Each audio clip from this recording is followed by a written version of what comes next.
সম্মিলিত সনাতনী জাগরণ জোটের মুখপাত্র চিন্ময় কৃষ্ণ দাস ব্রহ্মচারী গ্রেপ্তার হয়ে এখন কারাগারে আছেন। জাতীয় পতাকা অবমাননার অভিযোগে গ্রেপ্তার করা হয়েছে তাকে।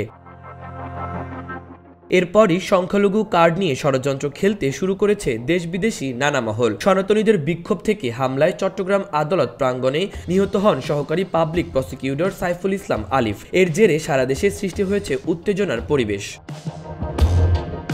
নানা মহল থেকে প্রশ্ন উঠেছে, রাষ্ট্রদ্রোহিতার মামলায় ইসকনের বহিষ্কৃত নেতা চিন্ময় কৃষ্ণ দাস ব্রহ্মচারীর পেছনের শক্তি কি? নানা দিক বিশ্লেষণ করলে চিন্ময়ের পেছনে ভয়াবহ এক চক্রের সন্ধান পাওয়া যায়, যারা একের পর এক চক্রান্ত করে যাচ্ছে। গত 5 আগস্ট ছাত্র জনতার আন্দোলনের মুখে ক্ষমতাচ্যুত হয়ে পালিয়ে দিল্লিতে আশ্রয় নেন শেখ হাসিনা। এরপর থেকে ভারত নানাভাবে শেখ হাসিনাকে বাংলাদেশে ফেরানোর চেষ্টা করছে বলে অভিযোগ রয়েছে। কখনো আনসার লীগ, রিকশা লীগ, বিশ্ববিদ্যালয় লীগ, গার্মেন্টস লীগ, পাহাড়ি লীগ, শাহবাগে আন্দোলন করতে কিস্তি লীগ এনেও হাজির করেছেন আওয়ামী লীগের পলাতক নেতারা। তবে প্রতিবারই ব্যর্থ হয়েছে এই ষড়যন্ত্র। এই ষড়যন্ত্রের পেছনে ভারতের ইন্ধন রয়েছে বলে অভিযোগ রয়েছে।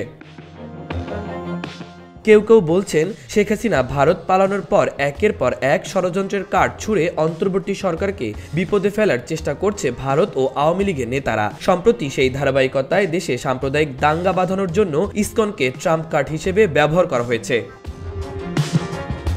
চিন্ময় কৃষ্ণ দাস ব্রহ্মচারীর জন্য ভারতের বিজেপি নেতা শুভেন্দু বাংলাদেশকে হুমকি ছুড়ে দিয়েছে যে তারা বাংলাদেশ ভারত সীমান্ত অবরোধ করবে।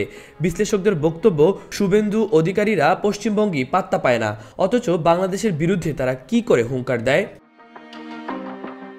এদিকে বাংলাদেশের অস্থিরতা সৃষ্টির জন্য ইসকনকে যে ভারত মাঠে নামিয়েছে তার প্রমাণ শুভেন্দু অধিকারীর হুমকি শুধু নয়, ভারতের পররাষ্ট্র মন্ত্রণালয়ের বিবৃতিতেও এর প্রমাণ দেয়। দেশটির পররাষ্ট্র মন্ত্রণালয়ের ওয়েবসাইটে প্রকাশিত এক বিবৃতিতে দাবি করা হয়, বাংলাদেশে উগ্রপন্থীদের ধারা হিন্দু এবং অন্যান্য সংখ্যালঘুদের ওপর একাধিক হামলার ঘটনা ঘটেছে।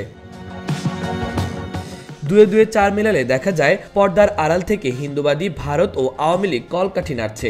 বিষয়টি ক্রমেই স্পষ্ট হয়ে উঠেছে। বিষয়টি এখন জাতির কাছেও স্পষ্ট হয়ে উঠেছে। বাংলাদেশের অভ্যন্তরীণ বিষয়ে ভারতের নানাবিধি হস্তক্ষেপ এখন সে কথার প্রমাণই দিচ্ছে। মাহবুবুর রহমান ইমন, খবর সংযোগ।